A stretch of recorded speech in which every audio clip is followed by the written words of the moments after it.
গাড়িদহ ইউনিয়নের বর্তমান চেয়ারম্যান জনাব মাওলানা তৌফিকুর রহমান, সাবেক চেয়ারম্যান জনাব সহ নেতৃবৃন্দ, আমার সামনে উপস্থিত গাড়িদহ ইউনিয়ন সহ আশেপাশের সকল এলাকার সম্মানিত দিনদার ইমানদার ভাই ও বোনেরা, আসসালামু আলাইকুম রহমতুল্লাহ।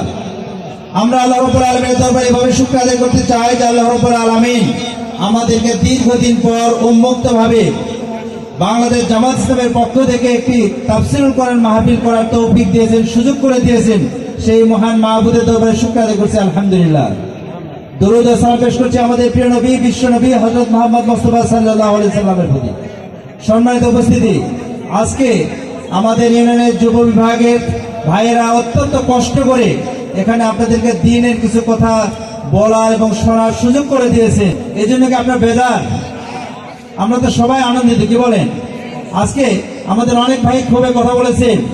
আজ আমাদের এই গাড়িদহ ইউনিয়ন যেখানে ঘাঁটি, সেই গাড়ি ইসলামের কথা বন্ধ করার জন্য চেষ্টা করা হয়েছে, কিন্তু আল্লাহ রাব্বুল আলামিন তিনি এমন একটি পরিবেশ সৃষ্টি করে দিয়েছেন, যারা ইসলামী আন্দোলনকে নস্যাৎ করতে চেয়েছিল, যারা ইসলামী আন্দোলনকে বন্ধ করতে চেয়েছিল, তারা আজকে বিতাড়িত হয়েছে। সম্মানিত উপস্থিতি, আল্লাহ রাব্বুল আলামিন বলেছেন, কুনতুম খায়রু উম্মাতিন উখরিজাত লিন-নাস তা'মুরুনা বিল মা'রুফি ওয়া তানহাউনা আনিল মুনকার ওয়া তু'মিনুনা বিল্লাহ। আল্লাহ বলেন, তোমরাই শ্রেষ্ঠ জাতি, তোমাদেরকে মানুষের জন্য সৃষ্টি করা হয়েছে। তার মানে কি মানুষের অকল্যাণের জন্য কি আল্লাহ রাব্বুল আলামিন আমাদের সৃষ্টি করেছেন? মানুষের সেই ব্যক্তি যে ব্যক্তি মানুষের কল্যাণে নিজেকে নিয়োজিত রাখতে পারবেন। কিন্তু আমরা বিগত দিনে দেখেছি একজন মানুষ আরেকজন মানুষকে তার বিরুদ্ধে কি করেছে? চাঁদাবাজি করেছে।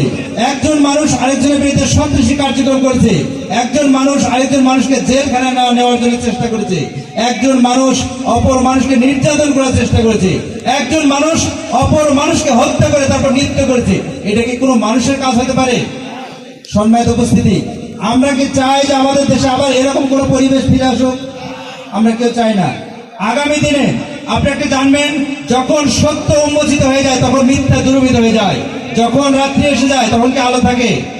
কিন্তু যখন দিনের আগমন ঘটে তখন আলো দূরীভূত হয়ে যায়, সমস্ত কিছু প্রকাশিত হয়ে যায়। সম্মানিত উপস্থিতি, আজকে বাংলার জনগণের কাছে অন্ধকার দূরীভূত হয়েছে।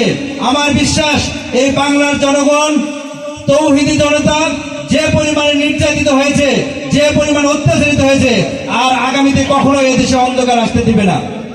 আমি আপনাদের কাছে আহ্বান জানাতে চাই, আসুন আমরা যেভাবে এদেশ থেকে স্বৈর শাসককে, জুলুম বা সরকারকে দূরীভূত করার জন্য সবাই ঐক্যবদ্ধ চেষ্টা করেছি, আগামী দিনে বাংলাদেশ যেন এরকম আর কোনো সন্ত্রাসী কার্যক্রম না হয়, বাংলাদেশের যেন কোনো নৈরাজ্য না হয়, বাংলাদেশের যেন কোনো অন্যায়কারীর স্থান না হয়, এরকম একটা সুন্দর সুষ্ঠু পরিবেশ সৃষ্টি করার জন্য আগামী দিনে বাংলাদেশ জামাত ইসলামের আমরা আগামী নির্বাচনে সহায়তা করে আগামী সংসদে ইসলাম প্রিয় লোকদেরকে পাঠিয়ে বাংলাদেশকে একটি সুখী সমৃদ্ধশালী বাংলাদেশ গড়ার জন্য আপনাদের সকলকে সহায়তা করার আহ্বান জানিয়ে আমি আপনাদের সবাইকে ধন্যবাদ জানিয়ে আমি আমার কথা শেষ করছি।